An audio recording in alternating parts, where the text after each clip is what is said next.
moratoire et tout est une avancée, la levée du moratoire. Mais écoutez, nous ne devrions pas tout mimer de l'Occident. Nous ne devrions pas nous complexer de tout ce qui se passe à l'Occident. Lorsque la France lève ou supprime la peine de mort, nous aussi nous voulons supprimer. Aux abolitionnistes, aux rétentionnistes, nous sommes parfois dans des débats stériles qui ne répondent pas en réalité aux réalités socio-politico-sécuritaires du pays. Nous sommes un pays en guerre.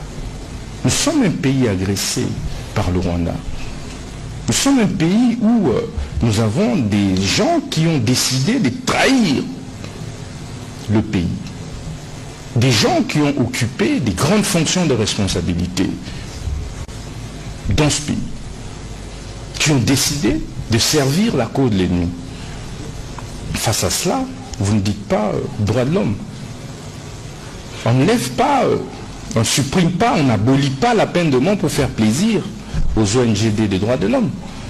Mais c'est plutôt pour répondre aux impératifs de sécurité du pays. Le rôle de l'État, c'est de pouvoir garantir le minimum de sécurité possible à ses citoyens. Mais c'est cela la théorie des Léviathans, de Thomas Hobbes. Le peuple accepte de concéder sa souveraineté. Et l'obligation faite pour le souverain est de pouvoir assurer sa protection. C'est cela notre rôle. Mais si nous levons le moratoire sur la peine de mort, je ne pense pas que l'on puisse parler du recul. Recul par rapport à qui et par rapport à quoi? Aux États-Unis d'Amérique. Jusqu'à aujourd'hui, on exécute la peine de mort. Dans plusieurs États fédérés des États-Unis. Est-ce pour autant qu'il n'y a pas de droit de l'homme aux États-Unis? C'est la première puissance mondiale.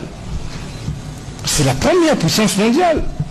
C'est le premier pays de l'Occident.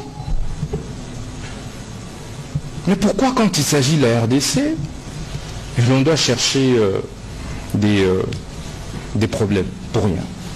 Nous devons nous assumer en tant que peuple, régler les problèmes de nos compatriotes, suivant nos réalités. Le phénomène Koulouna, c'est un phénomène réel. En Haïti, pour n'avoir pas pris des mesures drastiques de répression et de dissuasion, on en est arrivé là.